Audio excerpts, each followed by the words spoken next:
So what is it? So it's a disease of the retina and really the area underneath the retina, the layers in the back of the eye, that results in patients having significant blurring or distortion of their central vision. So it only affects your central vision. It doesn't affect your peripheral vision, but your central vision is really what's important for almost every everyday activity that you can think of, whether it's reading, driving, recognizing family members' faces, navigating your environment, taking pills and medications, really doing any kind of household activity. Macular degeneration can come on pretty quickly. So the signs of it can be there for a very long time, but early on in the condition, there's really no signs or symptoms. So it only be picked up by your ophthalmologist, and it can progress from being asymptomatic and you really not knowing you have it to it really affecting your vision pretty quickly. So better to know about it ahead of time. It's irreversible for the most part once significant damage has occurred. Again, kind of re-emphasizing the importance of catching it early on. And it's particularly common in older people, and as the US population ages, there's just going to be more and more people that are developing this condition. So just some of the numbers that we're seeing down here at the bottom suggest that in between ages 50 and 59, about 2% of people will have some form of macular degeneration. And by the time you get to a population of people that are over the age of 75, almost a third will show some signs of it. So what is it? So what we have up here is a schematic of the eye. And Lisa, I'm not sure if you can see my cursor here. Is that visible? Yeah, okay, great.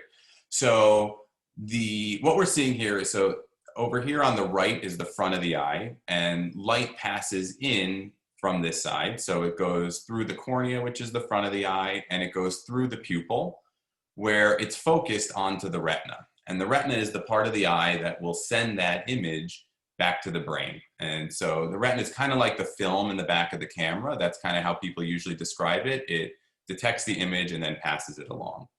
And the macula, which is the part that's affected in macular degeneration, is basically the term for the area of the retina that's responsible for your central vision. So when we look in the eye, or when you go to the eye doctor and they might obtain various types of imaging of your eye, this is kind of what you'll see. So over here on the right, we have a picture of the retina. This is kind of a magnified view of the central retina. And what we're seeing here, which I'm highlighting here, this area is the macula. So this is the area that in some of the pictures that I'm going to show going forward, this is the area where we'll see some changes in macular degeneration. A lot of people, when they first see images of the retina in the back of the eye, they're drawn to this area here. And they think there's something wrong when you see this here, but this is completely normal. This is the optic nerve, actually. It's where the connection between the eye and the brain occurs. And these are some of the retinal blood vessels that are providing oxygen and nutrients to the eye. The other type of imaging that I'll show some more examples of in a little while is this one down here at the bottom. And sometimes, depending on your doctor, sometimes it'll be in black and white and gray, and other times it'll be kind of artificially colored. But basically what this is it's a cross section through the retina. And so it's as if you took a slice through the macula or through the center of your retina, and we're looking at it so that you can see layers both on the surface and underneath the retina. And we'll see kind of how those are affected in macular degeneration. So here's a couple examples. Here's another picture, a color picture of a normal looking retina. And in the most severe form of macular degeneration, you can actually get significant bleeding underneath the retina. And so what we're seeing here is an example of that. So just it's helpful to always be able to find the optic nerve in these pictures, because right next to it is going to be the macula, okay? And so what we're seeing here is there's the optic nerve. So right here where this big dark red area is, that's where the macula is. And that's where this person who has severe macular degeneration has bleeding, and this would severely affect their vision. So what causes macular degeneration? There's really a variety of factors that can contribute to somebody's risk of developing it. There's no direct correlation necessarily. It's not. So one thing that we'll talk about is smoking. It's not that everybody who smokes gets macular degeneration, but certainly people who do smoke will have a higher risk of developing it. So the kind of factors that are associated with it women are more likely to get it, people with light skin and light eyes. So elderly Caucasian women are kind of the most at-risk demographic and should for sure be followed on a regular basis by their ophthalmologist. Ultraviolet light, so sunlight exposure, especially in the absence of sunglasses and things like that. And cigarette smoking is another big one. Diet can certainly contribute. Basically, all the things that you would think are healthy for you to eat, vegetables, nuts, fruit, all those things that you know are most people know are healthy are good for the eyes as well. And it's also been linked to obesity as well. So, you know, out of the things on this list, race, gender, eye color, not really much you can do to change those. So the main modifiable risk factors that we usually talk about are cigarette smoking, healthy diet, and wearing sunglasses when you're outside in the sun. All right. So what are the symptoms that someone might notice either early on or later on in macular degeneration? So early on, you usually have no symptoms at all. What we'll see is that you can develop some deposits sort of under the retina, which can be seen on an examination or on pictures when you go to your eye doctor, but the patient won't really know that they're there. Only later on, once it starts to develop into the more advanced forms, then people start developing blurring of their vision, distortion of their central vision. So things will look twisted, straight lines will look wavy, or they might feel like they're missing an area in their central vision. They will not have any effects really on their peripheral vision, although usually anything with your central vision, patients would notice fairly early on, especially if it's something that's affecting both eyes. So these are some images of what a normal image might look like to somebody compared to what it might look like to someone with macular degeneration. So in this area, you know, you can see the peripheral areas of the image are fairly well preserved, but in the center, there's an area where it's basically completely missing. And so people's tendency is going to be to look at what they want to focus on. And so if you're trying to look at somebody's face, but it's the area in the central vision that you're not able to see, that's obviously going to dramatically affect somebody's day-to-day functioning. Alternatively, things might look distorted, probably in even a more irregular way than this, if somebody has significant swelling or bleeding. You know, like I mentioned, the peripheral vision is not affected, but it's really that central vision that's so important for people's day-to-day lives. You know, we hear a lot of people come in who say, faces are kind of blurry, but I can recognize people based on their voices. And I just know that, you know, the people that I know really well, but, you know, the smaller tasks, writing a check, you know, mailing a letter, things like that are really, really get affected by macular degeneration. So there's two types of macular degeneration. And a lot of times people will mention macular degeneration and think that all types of macular degeneration are the same, but they're not the same, and they really can have profoundly different impacts on patients' day-to-day functioning and how the disease affects their vision.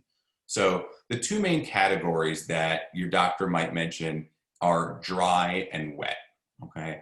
And dry basically means that you're developing deposits under the retina, and over time, you might also lose some of the normal retinal tissue that's there, or some of the areas underneath the retina that are there. And those are the patients that will generally notice an area of the vision that's missing. They might have a small area where they can see and an area around it that's very blurry or missing, and they have trouble kind of finding that sweet spot in order to see fine objects. The wet form of macular degeneration is called wet because there's the development of new blood vessels that can grow underneath the retina. And those blood vessels can cause swelling and bleeding. And that's kind of how it got its name, wet macular degeneration. So we'll take a look at some examples of this. If you go to the doctor and they're worried about macular degeneration, or if you've been going to the doctor and you have macular degeneration, you'll see some images kind of like this. And so hopefully seeing some examples will help you familiarize yourself with it. Okay. So here we're seeing dry macular degeneration. And dry macular degeneration has kind of three main stages to it. Early, intermediate, and advanced, or early some people also refer to as mild. And so what we're seeing here again, we're looking at a color picture. This is the left eye this time, so that's why that optic nerve that we had seen before is on the left side of the picture rather than the right that we were seeing before. But in early macular degeneration, you start developing these yellow spots underneath the retina.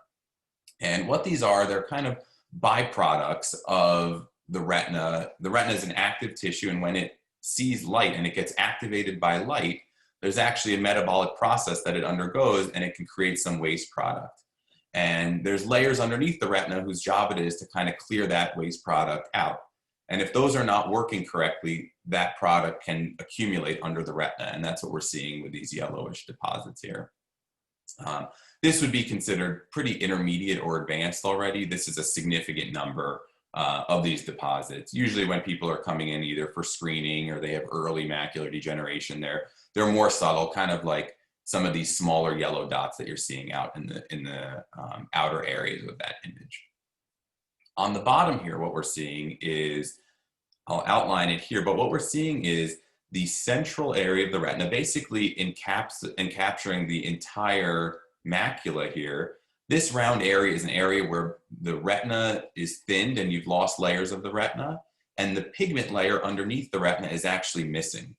And what you're seeing here, what all these yellowish lines are actually the blood vessels that are behind the retina that normally are more obscured and kind of blurred by the retina itself, but they're coming through very clearly because of that loss of tissue in the center. Someone with a retina that looks like this would really, their vision would look like the person who the faces they were basically completely missing in the center. That's what they would be seeing. All right. So the dry form of macular degeneration, the early forms generally don't cause any significant symptoms. Like I mentioned, you might have a little bit of distortion, maybe a little bit of blurring of the vision, but a picture like this on the top is not going to cause the severe vision loss that people generally associate with macular degeneration. Dry macular degeneration is far and away the more common form of macular degeneration, and for the most part is more mild.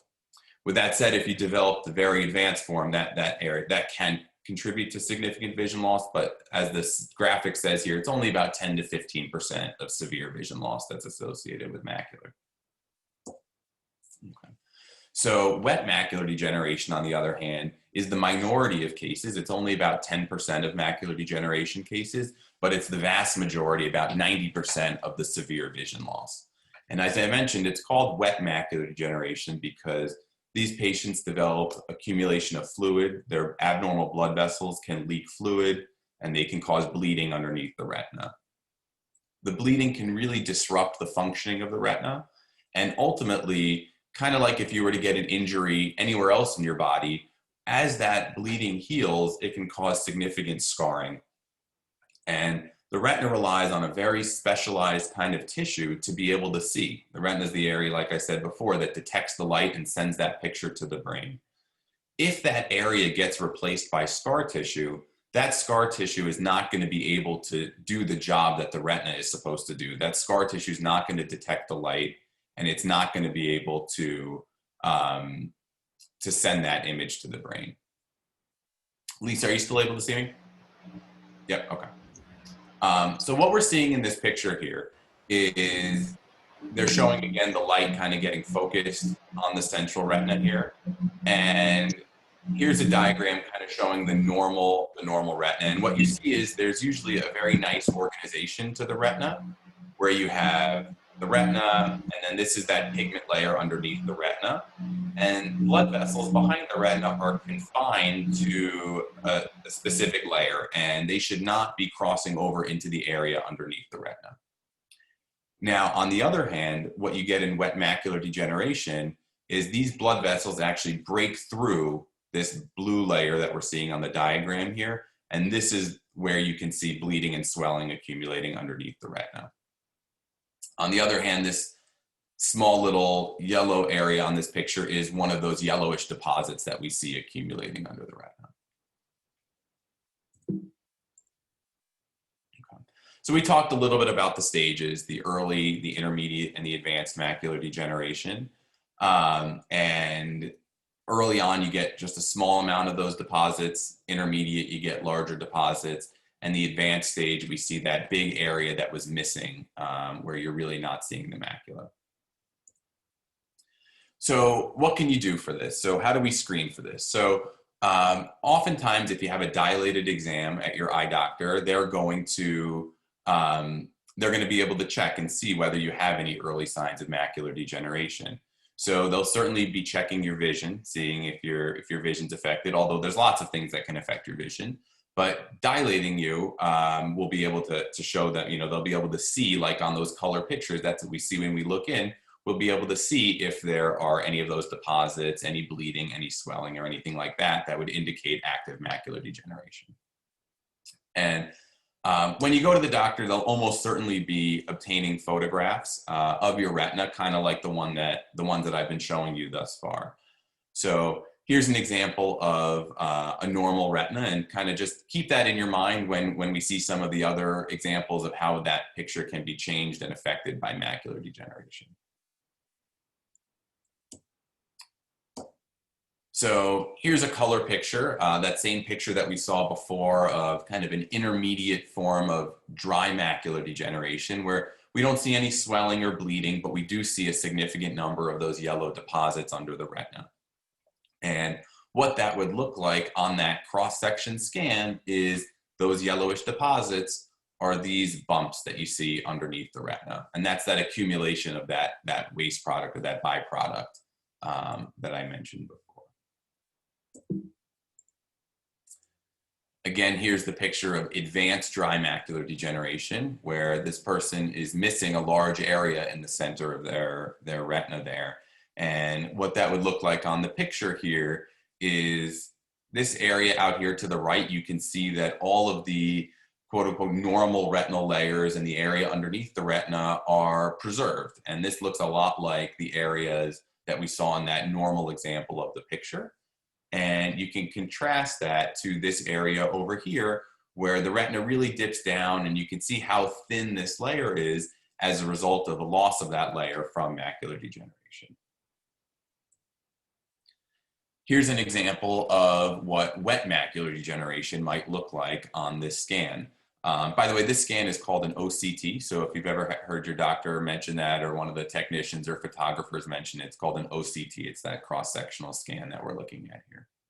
So in the color picture here, you can see in the area where the macula is, there's clearly this large area of red, which is representing blood accumulating underneath the retina, as well as this, I'm not sure how well it projects, but it's kind of a reddish gray area here, which is also not normal, and that's going to correlate to the picture on the right here. So what we're seeing on the right is, here's the area, here's the retina, these are the normal retinal layers, and they're pushed way, way up from those blood vessels breaking through that layer underneath the retina, causing bleeding and swelling underneath the retina. And so this is an area of hemorrhage. This is where the bleeding is. And this is an area where that abnormal blood vessel is causing some swelling to accumulate. And you can see how if the normal retina is supposed to lay flat, and therefore a straight line is going to project straight onto the retina, if you project a straight line onto a retina that looks like this, the brain is going to interpret that as being very wavy or crooked. And so that's going to significantly distort the image. I mentioned before that one of the most severe things that can happen, and the reason why we do everything we can to try to prevent somebody who has active macular degeneration from developing bleeding, is that as that bleeding heals, it will ultimately develop into a scar, and that scar does not function well for vision. So what we're seeing in the picture here is a scar. So this is a scar underneath the retina, and on the scan you can see again it's causing a large elevation of the retina, and that's not functioning tissue, and as a result that person's not going to see well from that retina. Even though it's been pushed up, they're still not going to see well from it.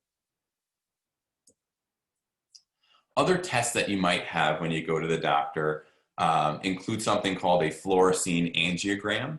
And so an angiogram simply means that we're injecting a dye into your veins. Usually it's done in your arm or your hand. And we're actually taking photographs and visualizing the retina and the retinal blood vessels as that dye is passing through the retina.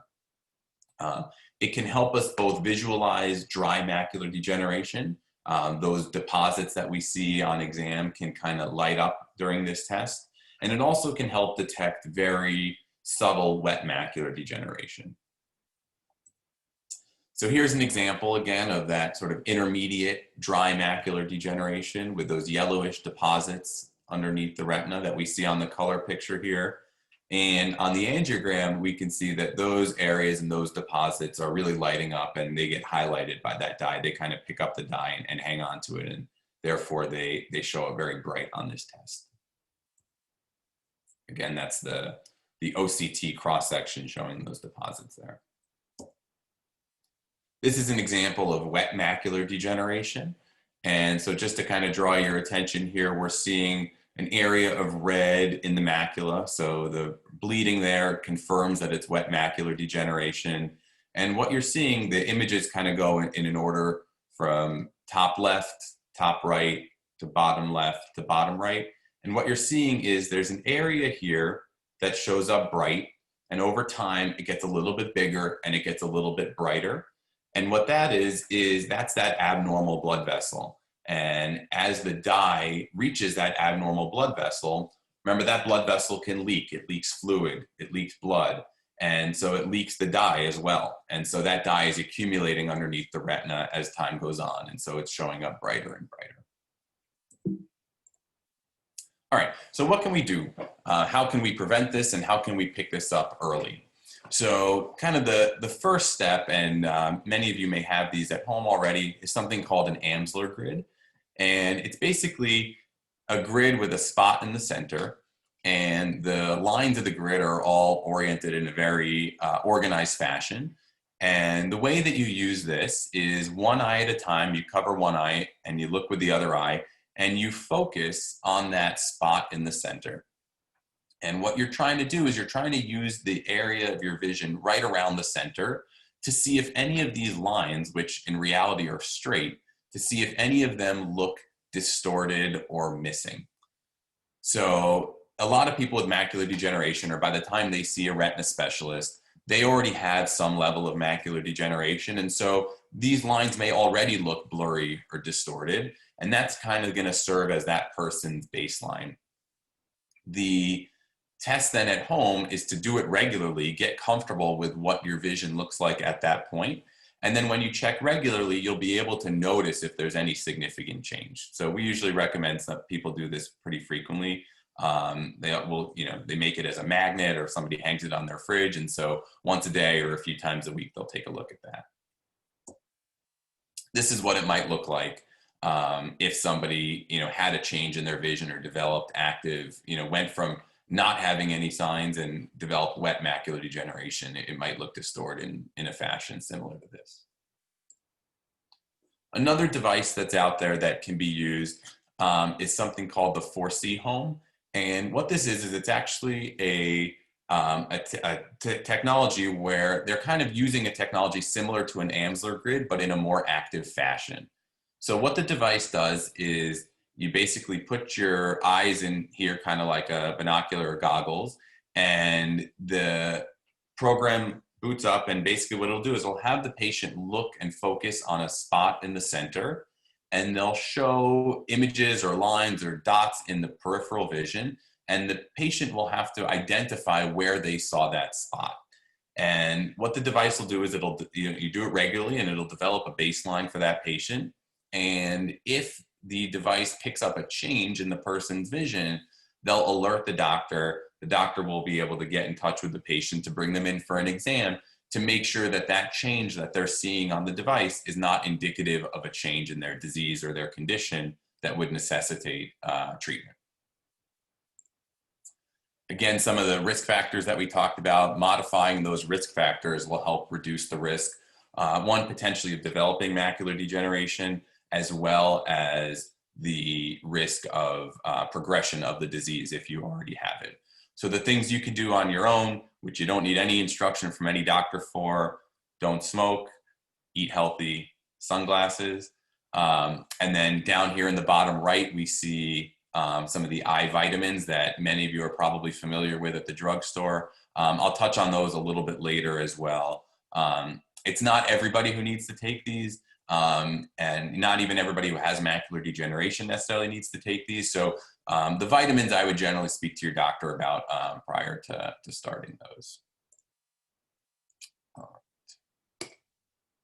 So treatment options. So there are potential treatment options that your doctor may offer you depending on if you have macular degeneration, and if you do, what stage of the condition you have. So the first thing we'll talk about here is what the goal of treatment is. So in dry macular degeneration, we really don't have any treatments on the market now that can reverse that disease. But the vitamins, which I'll talk about, are aimed at preventing or slowing progression of the disease in specific patients. With wet macular degeneration, what we're really trying to do is alter the long-term course of the disease. So like I mentioned before, if somebody has active wet macular degeneration, they can develop bleeding under the retina. If they develop that bleeding under the retina, that can develop into scar tissue, and that's what's responsible for the severe loss of vision that we see. So what our goal is to pick up wet macular degeneration early, initiate treatment early, and hopefully prevent people from ever getting to that point of having bleeding or scar tissue. So the first thing we'll talk about here is the vitamins. The vitamins that you'll see in the, I've seen them in the drugstore. There's literally an aisle full of vitamins, and it's extremely overwhelming knowing which one you're supposed to get. The vitamins that are specifically targeted for macular degeneration will say AREDS2 on it.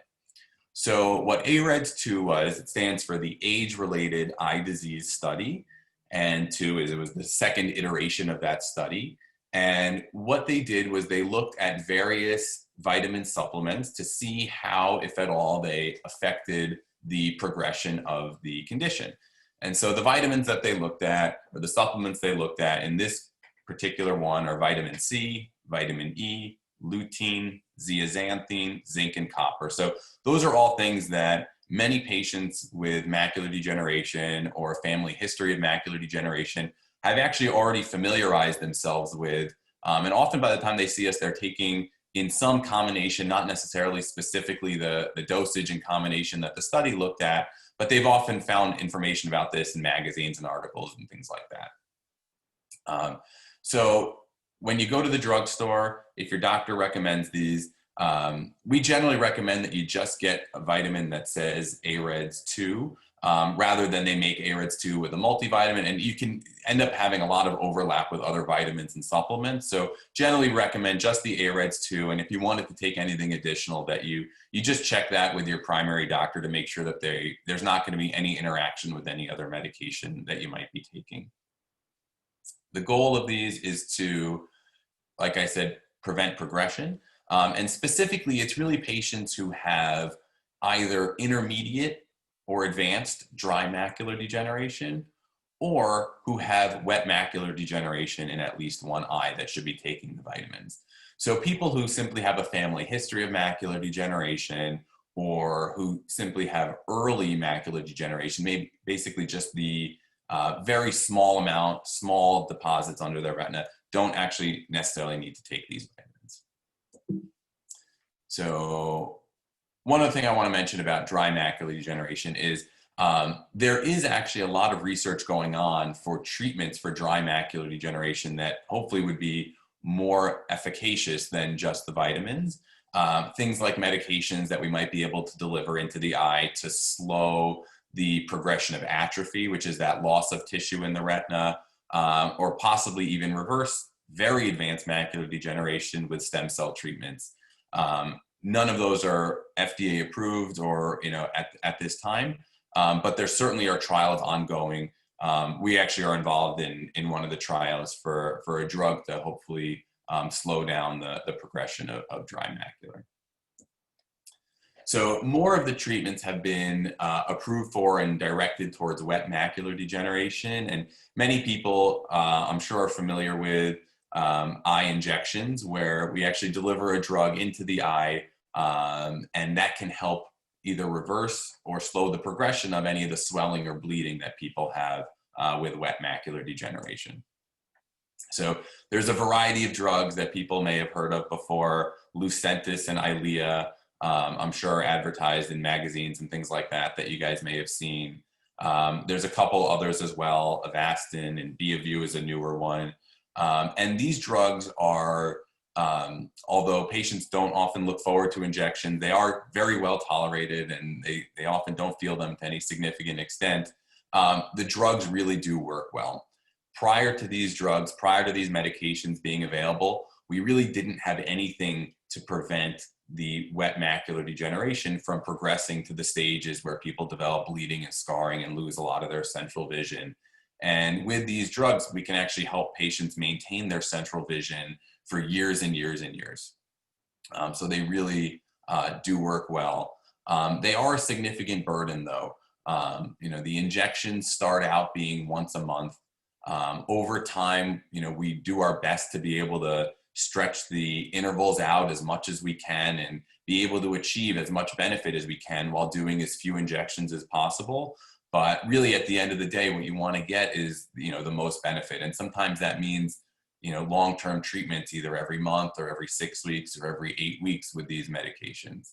A lot of the current research with regard to wet macular degeneration has been the development of new drugs that one could be more efficacious and actually work better than the current drugs we have on the market, but also trying to identify drugs and treatments that might allow for that same benefit, but maybe be able to treat the patient a little bit less often and save, some of the more frequent visits that they have. So that's kind of where a lot of the research has been now. Some of the drugs that are currently on the market, they're looking at ways to stretch out how often patients need to go to the doctor. But like I mentioned, these drugs do work and they do work well. And so here's an example. You might be kind of familiar by now, given some of the photos that we've seen. On the top left here, we're seeing a patient with wet macular degeneration who's got pretty significant bleeding under their retina. And on that cross-section scan, we're seeing the retina is distorted, it's out of its normal position, and they've got swelling and bleeding underneath it. After treatment with some of these injections, you can see that blood has essentially completely disappeared. This would be considered a really excellent result, and I would not be surprised if this person's vision improved pretty dramatically after they started injections. So like I mentioned, some of the newer treatments are aimed at being able to stretch out how often patients have to come to the doctor. So one of the things that may be coming down the road, I get asked, probably the most common question I get asked by patients after they ask what their prognosis is long-term is, well, what new treatments are there going to be? And so one of like I mentioned, the drugs that we have really do work well. And one of their main downsides or drawbacks is just the frequency of visits that patients have to come for. And so one of the new things that some of the drug companies are looking at is basically a drug reservoir that can be implanted into the eye. And rather than the patient having to come every month for an injection, maybe that drug reservoir just has to be refilled every 3 months, 4 months, 6 months maybe. And it slowly releases that medication constantly over time and can achieve that same effect as having very frequent injections. This is something that's still in trials, not available yet, but likely to be available at some point in the future. All right, so some of the things about this newer potential treatment are that it's permanent, it's refillable. It does have to be placed in the operating room. It is a surgery to have this placed, but then the refills would occur in the office and ideally would occur less frequently than the patient was otherwise receiving injections. Another treatment that people may have, if people that had macular degeneration years and years ago, they may have described having a laser treatment for macular degeneration. It's not commonly utilized today, primarily because the injections work so much better and they do a much better job of preserving long-term vision for the patient. However, there is a laser that is still occasionally utilized. like I said, preserving vision, it's not as good as the injections, but we do still occasionally use it in patients who have active macular degeneration, but don't really have the potential to regain a lot of vision. And what the benefit of the laser is it may alleviate the need for future injections. So you may be able to have the laser, it may quiet things down for a much longer time than an injection would. And that's, so we reserve it for patients who generally, like I said, we're not as confident that they would experience significant visual recovery with injections. And then another thing that I get asked about a lot is any sort of implant or transplant for the retina for somebody who has severe or advanced macular degeneration. So a lot of times people will have seen an article or read something about a retinal implant. And at this point, there's very few people with macular degeneration who would be a candidate for the retinal implant, but it does exist. And I imagine that over time, it will improve and the technology will improve. So how the retinal implant works is it's placed underneath the retina, or actually on the surface of the retina, and it basically replaces the function of the retina. So instead of the retina acting like the film in the back of the camera and sending the image to the brain, that's what the implant or the prosthesis does. So it's got all sorts of electrodes that can detect light and then send that image along to the brain. The main limitation of it at this point is that the clarity and the acuity of the vision that people can get with that implant is oftentimes not any better than they would have gotten or that they have already with macular degeneration. And so for right now, the implant is really reserved for patients who have other conditions that can cause severe vision loss. So at some point, if they're able to improve the acuity and the clarity with the implant, that may be an option for people. All right. So, just to kind of recap what we talked about what macular degeneration is. We talked about how it affects the central vision and how picking it up early, either with an exam or pictures at your ophthalmologist, can really alter the long-term course of the condition and hopefully preserve vision in the long run. And then we talked about some of the treatments, which at this point are really the vitamins, healthy lifestyle habits, monitoring at home with that Amsler grid, and then the injections are really the hallmark and work well for wet macular degeneration. Lisa, if anybody has any questions, I'm happy to take those. All righty. So if there are any questions, please feel free to unmute yourself and ask. I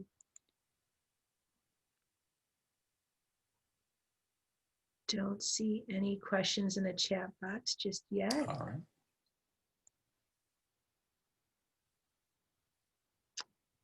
I have a question. Sure. So when someone is doing an Amsler grid check, how important is it that they do one eye at a time? So that's really important.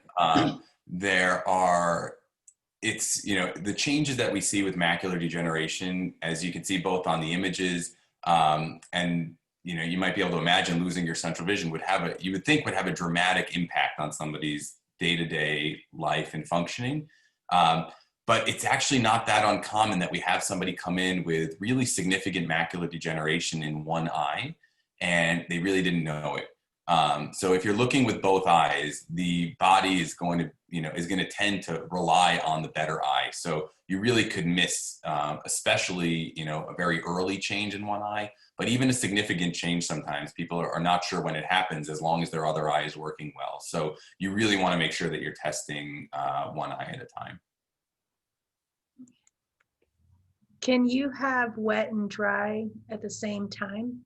Absolutely. So everybody who has macular degeneration has dry macular degeneration. And it always starts out as dry. And wet macular degeneration is a more advanced form of the condition that not everybody will reach, thankfully. But yeah, so if somebody has wet macular degeneration in their left eye, say, almost certainly they're going to have some form of dry macular degeneration in their right eye. Okay, thank you. We do have a question coming in. The question is, if you have an existing eye condition, does that impact your likelihood to develop macular degeneration? Sure. So for the most part, so not specifically when it comes to age-related macular degeneration. The condition age-related is kind of its own entity, and it's not really linked specifically to any other eye condition itself. Now, with that said, there are other eye conditions that can mimic macular degeneration. And some of those might be associated with other eye conditions. And particularly if somebody's had trauma early on in their life, that can cause, later on they can develop that same type of swelling or bleeding. And more commonly, people that are very, very nearsighted. So if you wear big, thick glasses, you have to hold things, just a couple inches from your face in order to see them. If you're very, very nearsighted, there is a condition where people who are nearsighted develop that same type of abnormal blood vessel under the retina. So it's certainly a minority of people that are getting injections that are getting it for those other reasons. But we do have people in their 20s, people in their 30s who are getting those same injections and those same medications as a result of having been so nearsighted their entire life. Excellent, thank you. Thank you. So folks are welcome to ask a question in the chat box. We have about another 8 or 9 minutes with the doctor. If you are calling in on your phone and you do not have access to the chat box, then you can unmute yourself by hitting *6, and you can raise your hand by typing in *9. Please feel free to do that. So while we're waiting to see if any other questions come in, let me just kind of explain what, let's say your ophthalmologist or your optometrist detects some early macular degeneration, or you have such a significant family history of macular degeneration that they recommend you see a retina specialist like myself. And let me just give you a little idea of what to expect when you go to the doctor. So what you'll have is a pretty comprehensive evaluation. So oftentimes people will have a lot of those tests that I showed examples of. So you'll certainly be dilated, and you'll certainly have that OCT scan that I mentioned. Oftentimes your doctor will be able to go through it with you and show you if there's any signs of macular degeneration there. The additional tests that I mentioned, where sometimes we put dye into your arm to be able to visualize the blood vessels in the retina. That's a test that we will often do as well. So you can expect a comprehensive exam with imaging, and would be able to detect even the earliest signs of macular degeneration, even before you'd be able to see it on an Amsler grid or something like that.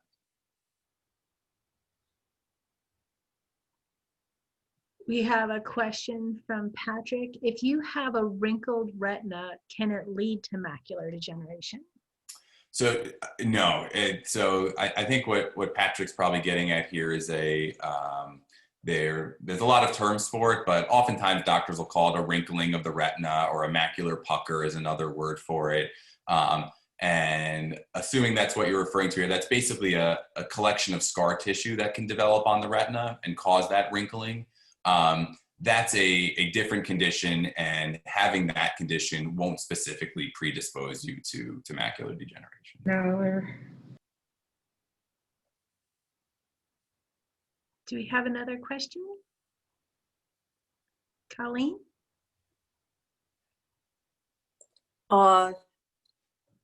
Before it was mentioned that Albany Med has a driver rehab program. And I'm confused about that because I don't drive anymore. And I have both macular degeneration and glaucoma.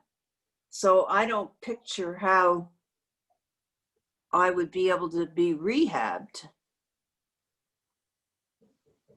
So was that an earlier presentation there, Lisa, that they mentioned that? Yeah. No, that's going to be a presentation on a little later. And Got it. what they have is for folks who've had like an injury, stroke, those kinds of things. They have a virtual driving experience so that one, they can tell, somebody can can drive on their setup there. So they can tell if they are safe on the road or will be able to rehabilitate without actually being on the road, Got it. getting reacclimated with the pedals and so forth. Sure. That will be coming up later today. Got it. Question, doctor, if someone finds that they have been diagnosed with either wet or dry, how soon can they expect treatment to start? So dry macular degeneration, the main treatment would just be determining the stage of the condition and whether that person would benefit from using vitamins or not. So that would be obviously information that you would get that day. As far as wet macular degeneration, oftentimes that day. So if somebody presents to our office referred for wet macular degeneration, and we feel that they would benefit from the injections that I mentioned, unless they, for some, logistical reason, they drove themselves, they're not comfortable driving home afterwards. But if they came with somebody, we would recommend that they start treatment that day.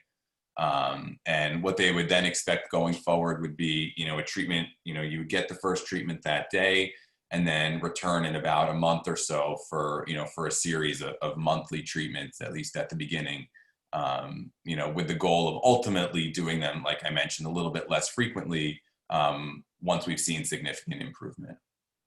Okay, thank you. And how soon after the treatment if someone is going to, if they are going to have improved vision? I would say, so it certainly varies. It definitely varies based on how early or late you intervene, or you catch it and you intervene. All the pictures that I showed of wet macular degeneration were primarily of patients that had bleeding. That's among the most severe instances of macular degeneration, and they often will take several months at least of that blood going away before they'll see significant benefit. With that said, sometimes I have patients, that say, 3 days later, they were already seeing benefit. But I would say, the more advanced it is and the later we're intervening, the longer it takes to really see benefit. You don't always see benefit, but at a minimum, we should slow the progression, to that scar tissue phase. Before you get to that phase where you have the bleeding, patients with wet macular degeneration often just have swelling. That tends to respond a little bit more quickly. And we would initiate injections even if they have swelling but no bleeding, and they often see benefit after just a few injections. So is it your recommendation, how often so say somebody has no macular degeneration going on, how often should they come in for an eye exam, or at what age should somebody start coming in for a regular eye exam to make sure that they get diagnosed while there's still plenty of time to move on it? Yeah.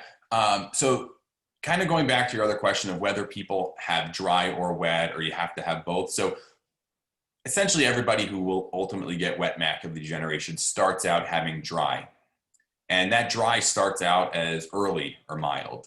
So you don't go overnight from having no signs of macular degeneration to all of a sudden having, the most advanced form. So it's not something that's going to pop up in, 0 to 60, overnight. So once a year for patients that don't have, any signs of it should be adequate. A dilated exam once a year. And then if you start to develop signs of early dry macular degeneration, sometimes we'll bump that up to every 6 months. If it becomes intermediate or more advanced dry macular degeneration, and we want to really monitor very closely for, progression to wet macular, sometimes we see every 3 or 4 months. So once a year, if no underlying abnormalities, and then if somebody starts to develop, can be escalated to every 6 months or every 3 or 4 months. Excellent. Well, Dr. Huz, I want to thank you on behalf of Oh, my and pleasure. myself personally. Thank you so much for your Yeah, presentation. absolutely. It was extremely informative and very interesting, and only a little scary. If anybody Those were all part of the goal. good call.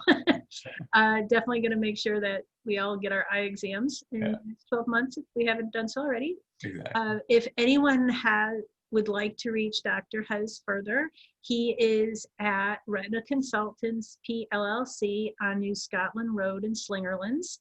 The number at the office is 518-533-6550. That's Retina Consultants on New Scotland Road in Slingerlands. And thank you so much for joining us. My pleasure. My pleasure. Thanks for organizing this. I know you had to do some changes with COVID, like everyone's had to, but it seems like it's going really well. So excellent work. Great. Thank you so much. Sure. So we will